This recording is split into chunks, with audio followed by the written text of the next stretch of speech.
The Weider principle of the split system is the most important principle in your bodybuilding program, because without an understanding and the application of the Weider split system, you'll never be able to achieve a symmetrical and well-proportionate body.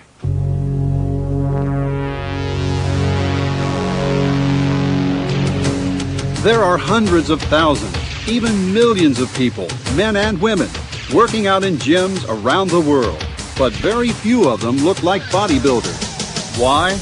Well, certainly genetics has something to do with it. Some people are just more physically talented than others when it comes to building muscle. But another reason is simply this.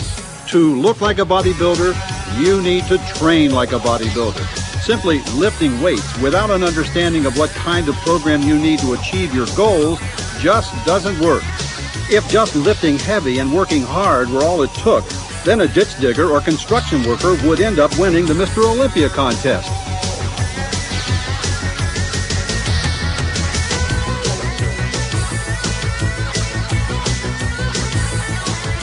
Hi, I'm Bob Harris. Now, when you're in the gym, intensity and hard work are very important, but it's not enough just to work hard. You need to learn to work smart also. You should be going for an intensity of effort in the gym and also an intensity of effect. The exercises that you're doing should have the most maximized effect on the muscles themselves. It's not just enough to push the weight. You have to know how the body part is actually working to have the most effective outcome of the exercise. When we look at the sport of bodybuilding, it's very similar to other sports. If you want to become a great runner, you run. If you want to become a great cyclist, you ride a bicycle. If you want to look like a bodybuilder, you need to train like a bodybuilder. You need to train in a sport-specific manner. Specificity of training means that the body responds and adapts very specifically to the kind of workout you put it through, much more specifically than you think.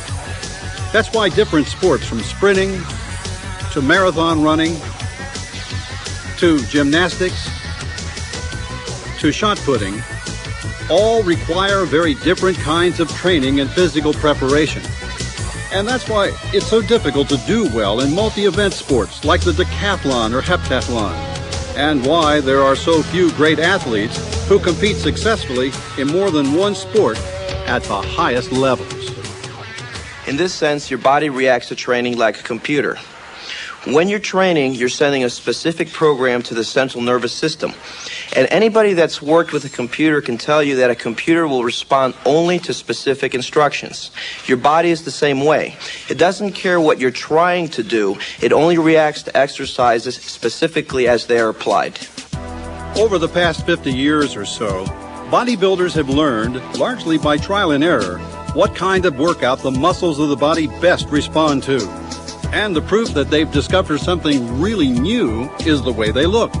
No human beings in all of history, male or female, have developed the kind of physiques you see on stage at a top professional bodybuilding contest.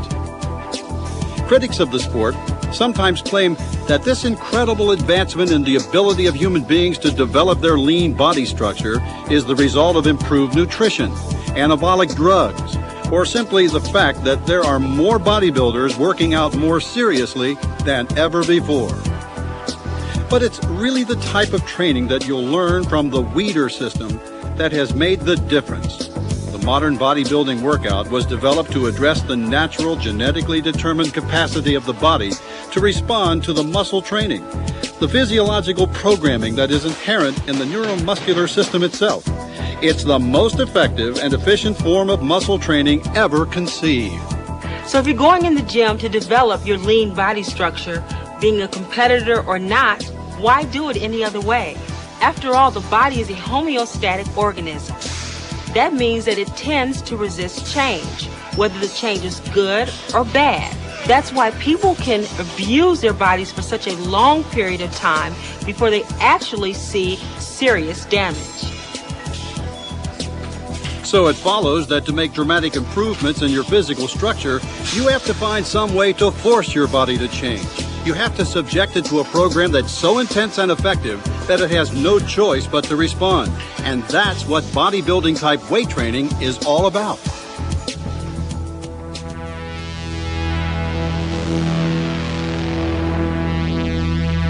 basis of any kind of weight training is the principle of progressive resistance. That is, when you take a significant amount of resistance and work your muscles against it. While using this resistance, your muscles will tend to get stronger and bigger. As your muscles get bigger and stronger, you have to start slapping on more weight to build more muscle size. This is the Weider principle of progressive resistance. It's a good principle, it's a smart principle, use it. There's a Greek myth that goes back thousands of years which describes the process exactly. Milos of Crotona is said to have begun picking up and lifting a young calf every day. As the calf grew larger and heavier, he continued this practice and therefore grew progressively stronger to the point where he was still able to lift the animal when it became a full-grown bull. This is exactly what you do with bodybuilding type weight training. Only instead of hefting farm animals, you use barbells, dumbbells, and various types of machines to provide the necessary resistance. The idea of progressive resistance is that the muscle adapts as a greater load is put on that muscle during the time of doing resistance training. Progressive resistance means either increasing the intensity in one of two ways, either a greater workload by the number of repetitions or greater workload by the number of pounds that are placed on a bar or on the piece of equipment.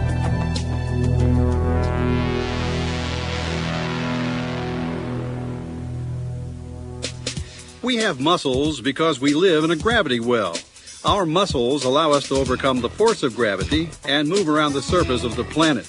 In addition to gravity, muscles also adapt to the kinds of loads we subject them to. For example, if you have a 10 horsepower motor and you subject it to a 12 horsepower load, it'll burn out. However, subject the equivalent 10 horsepower muscle to a 12 horsepower load and you eventually get a 12 horsepower muscle.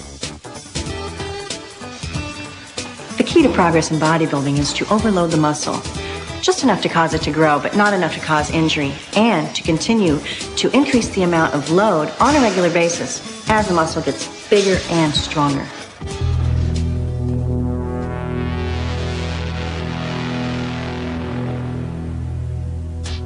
There are basically two types of muscle fiber. Red, aerobic fiber, is long-distance endurance fiber, capable of contracting over and over for long periods of time. White anaerobic fiber, on the other hand, is short-duration sprint fiber, lacking in endurance, but is 22% larger than red fiber and capable of generating much more power. Everybody has some of both types of fiber in their bodies, although the amount of fibers and the distribution of fiber types in various muscles of the body varies tremendously from individual to individual. And it's the kind of fiber that predominates in the body that largely determines what kind of performance that body is best suited for. Just think of the difference between a muscular sprinter and a lean endurance runner. Both types of fiber can be made bigger and stronger or hypertrophied by weight training, and top bodybuilders seem to need a mixture of both fiber types in order to be successful. If a bodybuilder is too mesomorphic, has too much thick white fiber, he or she may be too blocky and lack aesthetics to win bodybuilding contests. They may be better suited, perhaps, to something like weightlifting. If a bodybuilder is too ectomorphic, has too much lean red fiber, he or she may excel in aesthetics, but have trouble building sufficient mass. Incidentally, there is more to muscle size, shape, and volume than muscle fibers. Muscle cells are complex, and the bodybuilding look also involves things like mitochondrial mass, the size of the internal organs of the cells that produce energy, glycogenation, the amount of carbohydrate energy stored within the cell, the blood supply to the muscle, and water. Did you know that muscles are about 75% water?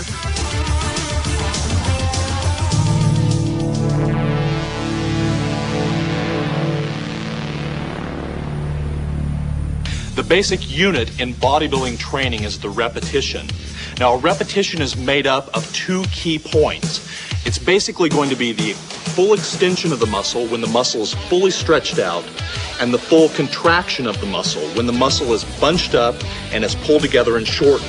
So a repetition is going to be going back and forth between that extension and that contraction on every single body part. Now, repetitions combined together constitute a set. So a set, let's say in your workout, you are supposed to do a set of 12 repetitions. What you would be doing is 12 times in a row, be going from this contraction position to the extension position, back and forth until you get to 12. And that would constitute a set of the exercise. A basic set in bodybuilding usually consists of 8 to 12 repetitions. Why this number? Trial and error experience and some independent scientific research has shown that the muscle tends to grow best when subjected to about 70 to 75% of its 1 rep maximum strength, the maximum amount of weight the muscles can lift in that exercise one time. And when you do as many sets as you can with this amount of weight, you end up doing somewhere from 8 to 12 reps. Therefore, as you begin bodybuilding training with the Weider System, pick a weight for any exercise that lets you do at least 8 repetitions, but not so light you can do more than 12. An exercise consists of a group of sets. This too can vary, but generally the Weider System recommends from 3 to 5 sets of any exercise and from 12 to 16 sets for any body part, with a few less for some body parts and certain kinds of training, and a few more for others. In bodybuilding training, you can end up resting for a shorter or longer period of time depending on what kind of set you're doing. For mass training, for example, in tape 7, you rest for several minutes. Using certain intensity techniques in tape 9, you may not rest at all between sets. But for the purposes of getting started with the Weider System workouts, you should rest from 30 to 60 seconds between sets. Or if you're training with a workout partner, do your set, rest while your partner does their set, then jump back in and do your next set.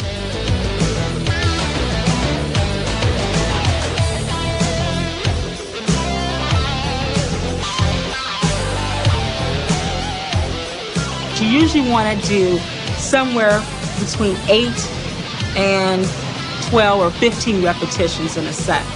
So it is important to increase the weight because that's putting a different type of pressure that the body has to respond to.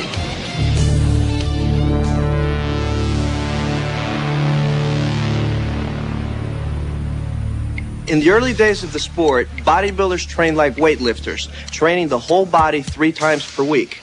But they soon found out that you can't train the whole body in one workout and still have sufficient intensity for all the body parts. So eventually they began following a system which Joe Weider called the split system of training, in which only part of the body is trained at any given workout and the entire body is trained over a period of days. The split system of training takes several forms. One of the most popular types of training schedule is 3 days on, 1 day off. This is one example.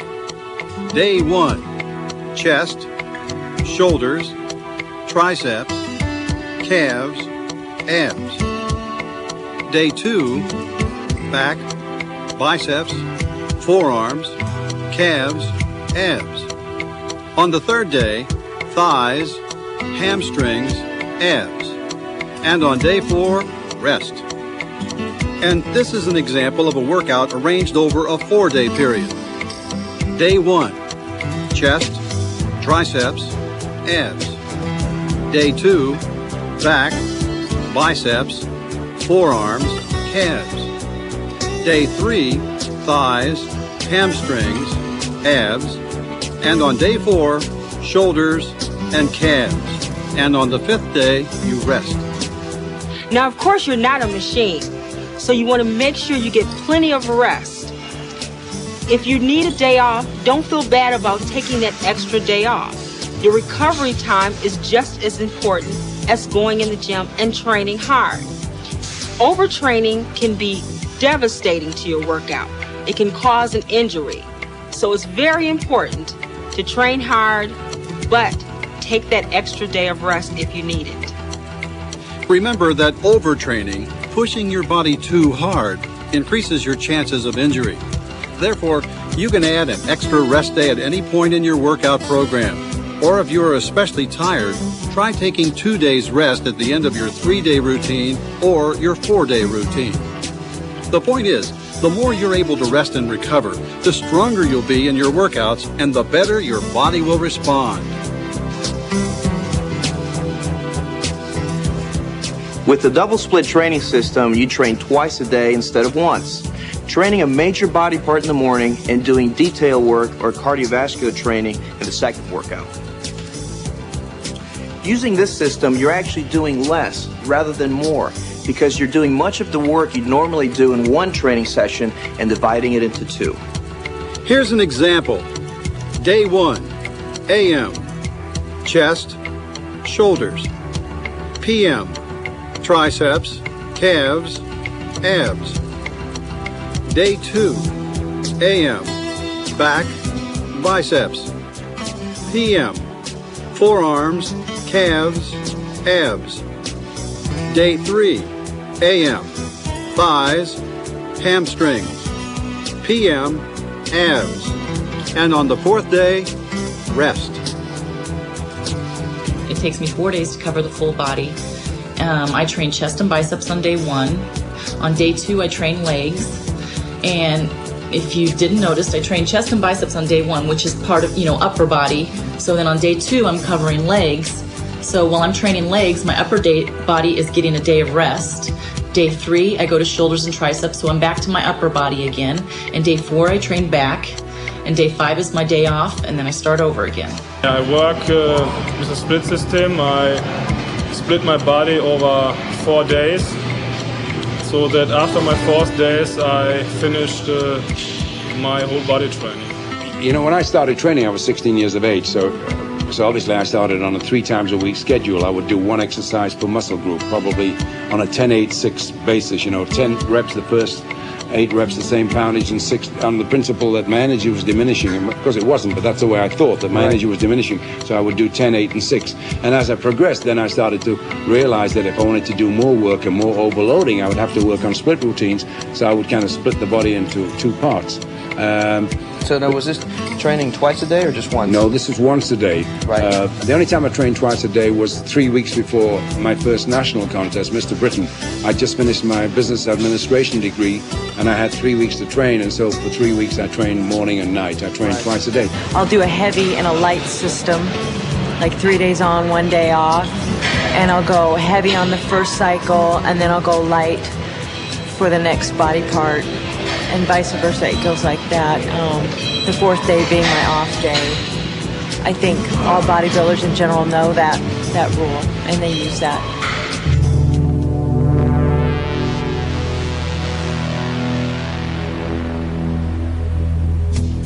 You hear all sorts of theories about how to train for cuts and definition, or train for tone rather than building. Most of these ideas don't really conform to how the body actually works. However, you can get different responses from the body depending on which muscles you're training, how many muscles you're training in one exercise, what kind of exercises you do,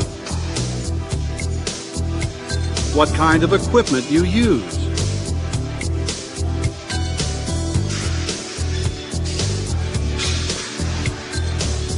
and what kind of intensity techniques you employ.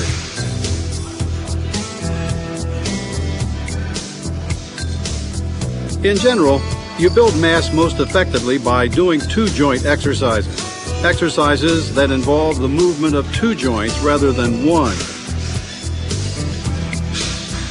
Doing exercises that use a lot of muscles rather than working smaller areas in isolation.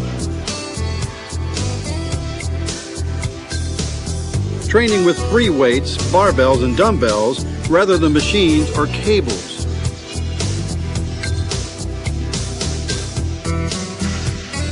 And using the kind of mass-building techniques that are described in detail in Tape 7.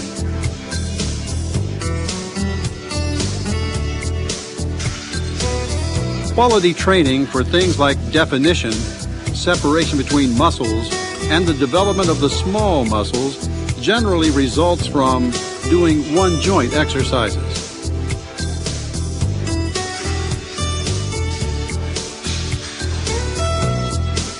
Training smaller muscles or muscle groups in isolation.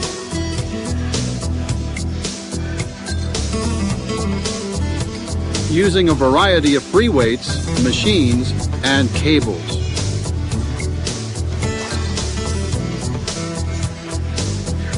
and using as many of the Weider intensity principles, such as full range of motion, peak contraction, supersetting, and others detailed in Tape 9. And when you combine effective mass training with quality training based on the Weider intensity principles, the result is a complete and balanced bodybuilding physique.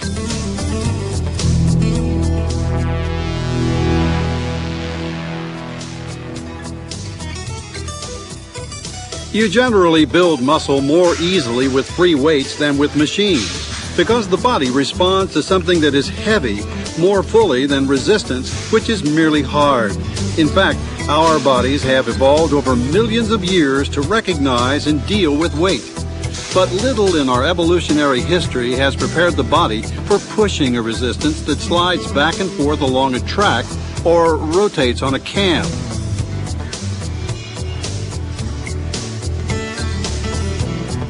When you lift a free weight against the force of gravity, not only do you use the specific muscles involved in the lift, but the rest of the body gets involved as well.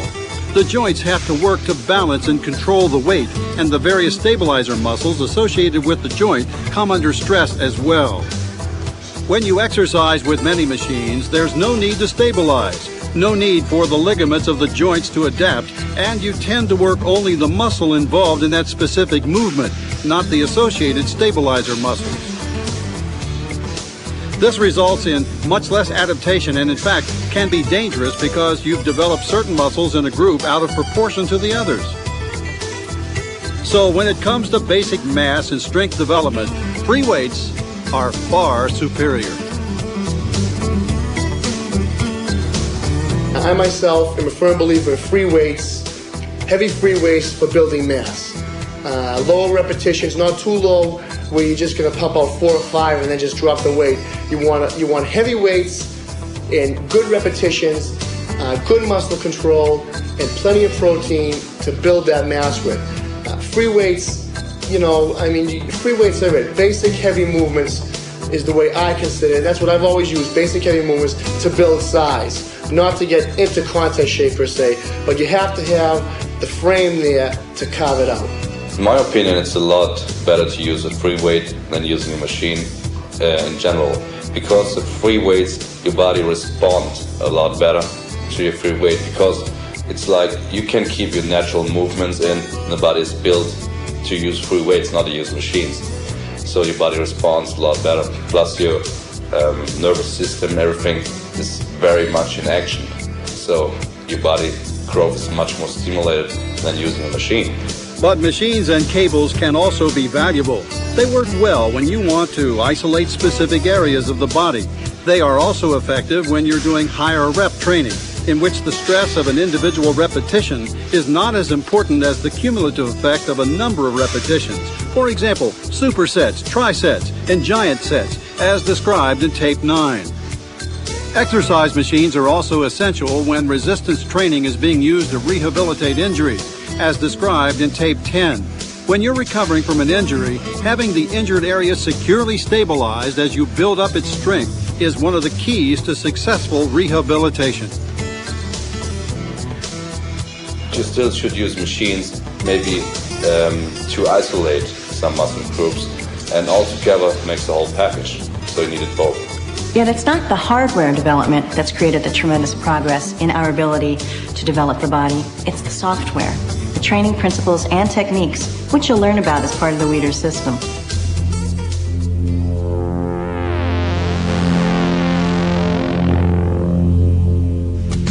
Later tapes will deal with all sorts of advanced Weider intensity principles, but there are certain basic principles that you should learn and employ right from the beginning. The first is full range of motion.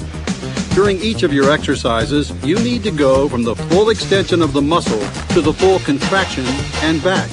Don't settle for working in a partial range of motion. At the top of the movement, try pausing and squeezing the muscle a little harder to obtain a full peak contraction. Second, control the weight. Never throw a weight around. Don't get careless. Just learn to concentrate and keep total control of the weight in every rep of every set. Third, no cheating. Cheating in weight training refers to using extra muscles or techniques like swinging the weight up using inertia to help perform the lift. Instead, lift and lower the weight using the specific muscles involved in that lift, with no help from other muscles and no cheating. I don't cheat. I don't use cheating principles. Sometimes I will when I'm weaker and I'm dieting and I'm not feeling really energy. I'll need to cheat a little bit because I don't have a trainer or someone that helps me. Fourth, continuous tension. When you lift or lower a weight, you should feel your muscles working smoothly throughout the whole range of motion. This means not only lifting the weight under control to a position of peak contraction, but lowering the weight under control as well, rather than letting it drop. Throughout the movement, you keep the tension on that body part, so you never really lock out, because a lot of times when you lock out, you could stay in that position for quite some time. There's no pain there. So what you want to do is keep the tension on that body part. Fifth, keeping the mind in the muscle. Remember, you're training muscles, not lifting weights. Don't think about the weight, think about the muscle and what it's doing. It's very important to mentally prepare yourself before going to a gym for a workout. If you're going to a gym to fraternize, then I wouldn't worry about mentally preparing yourself. But when you go to a gym to work out, which is what you should be doing, you have to concentrate, especially on the muscle that you're working. There's a mind-muscle link there where your body is going to react the way your mind feels. If you feel up for a workout, then you're going to get a great workout. If you feel lackadaisical and you don't really want to go to the gym, then there's no way you're going to get a good workout. So mentally preparing for a workout is just as important as stretching or anything else you would do to get ready. And finally, training to failure. Failure in a bodybuilding set is not the same as exhaustion. It means you've gotten to the point where you can't do one more rep with that particular weight in that set.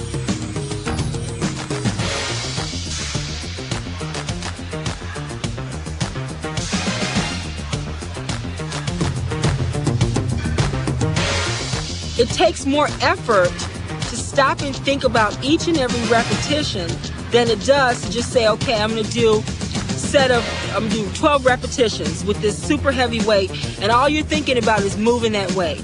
You're not thinking about, let's say if you're doing squats, thinking about your quadriceps, okay, in the first repetition, and thinking about the movement on the way up and the movement going down. And when you're really thinking about it, then the chances of injury are slim, and the chances of that muscle responding is even better, because you're really concentrating. So I think that's what the key is, and that's what's most important. Bodybuilding, when it's done properly, involves learning a lot of skills. So it's going to pay for your success to learn those skills properly from the very beginning. Here is a summation of the basic principles and training methods you've learned about in this tape. Train smart as well as hard. Bodybuilding type weight training is a very specific and intense method of changing the basic muscle structure of the body. And the key to success in bodybuilding training is utilizing all of the Weider training principles. Utilize the progressive resistance training principle. To make your muscles grow bigger and stronger, you have to contract them against the appropriate amount of weight. But as they adapt and begin to grow, that weight becomes too light to cause continued adaptation, and the muscles stop responding. At that point, you add weight to the exercise to challenge the muscles further and continue to add weight on a progressive basis to keep pace with the continuing development of your muscle structure.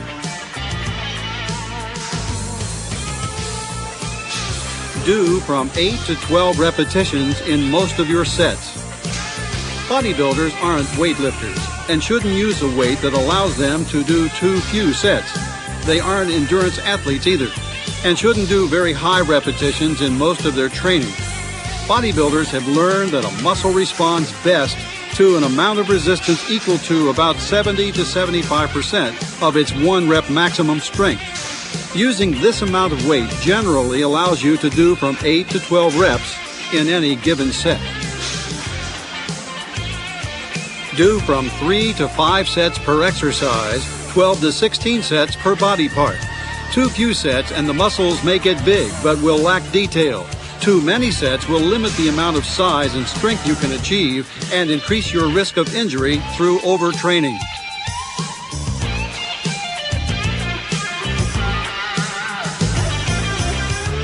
Rest about 30 seconds to 1 minute between sets. This gives you enough recovery time to allow you to generate sufficient intensity in your next set, but is not so long that your training pace becomes too sluggish. Take advantage of the Weider split system principle. For most bodybuilders, a schedule of 3 days training followed by 1 day rest seems to work the best, although some prefer using a 4-day on, 1 day off split instead. Base your training program on the use of free weights. The body responds best to the resistance provided by free weights, where the muscles, joints, ligaments, and tendons are forced to cope with the force of gravity. So the most effective bodybuilding training program utilizes about 2/3 free weights versus 1/3 cables and machines. Train with full range of motion repetitions. For maximum quality and development, do each repetition through the fullest range of motion you can achieve comfortably, from a position of full extension to that of full contraction. Do not, however, overstretch the structures involved, or you could increase the risk of training injury. Train with continuous tension. You should feel the muscle working continuously against the resistance throughout the range of motion of the exercise. Lift the weight under full control and lower it under full control. This helps you to avoid cheating, using inertia to help throw the weight up, and the mistake of letting the weight drop during the negative part of the exercise. Keep your mind in the muscle. Learn to feel what muscles are working in any exercise and concentrate on exactly what they are doing at all times. Technique is of little use without feel, and you develop feel in bodybuilding training by focusing your attention on your muscles rather than on the weight they're lifting. Remember, you're training muscle, not lifting weights. So keep your mind in the muscle at all times for the maximum effective workouts. Train to momentary muscular failure. Except when you're doing something like power training as described in tape 7, you should train to failure in each set. Training to failure actually means training to momentary muscular failure and is not the same as working to total exhaustion. It simply means you keep going in that set using that weight until you can't do any more repetitions without stopping to rest.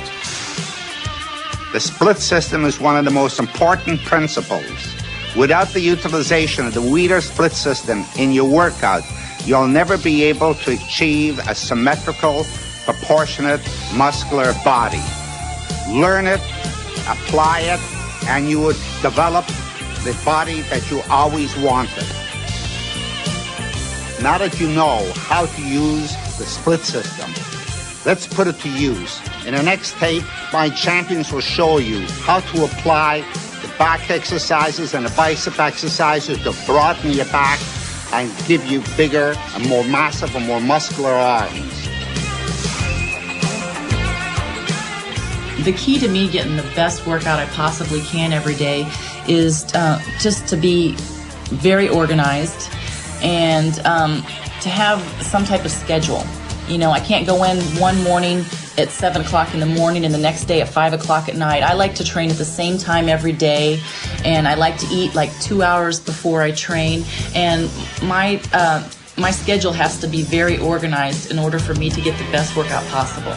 I've developed my physique to the point to where I'm happy with it, you know, with the size and everything, and I don't want to overpower anything. So just to keep everything in balance, you know, more looking for the shape and balancing everything out now. What I'd say to a woman just starting out in, let's say, weight training, and she doesn't really want to be a bodybuilder, is that the key is consistency, and basically to come in and learn the basic exercises, learn what exercises go for what body parts. And the benefits that you get from a physical point of view, from a mental point of view, from a strength point of view, even from an emotional point of view, goes into the full aspect of your life and makes for better living and a better person and a better society. Procrastination is the robber of opportunity. It's the great thief of time and opportunity. You know, and I think that there's no better time to do it than to do it right now. You got to be motivated. When I started bodybuilding, I weighed 114 pounds. You know, I'm a diabetic. I'm 5'4.5" tall. I won Mr. Universe, Mr. America. The only way that you can really do it is if you have it inside. You got to want it. There is no excuses of being tired or sick or having a cold. You have to do it or get out. You got to pay attention to recuperation if you want muscle like this.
I've worked 5 years, 52 weeks a year, 5 days a week, 3 hours a day to build this body.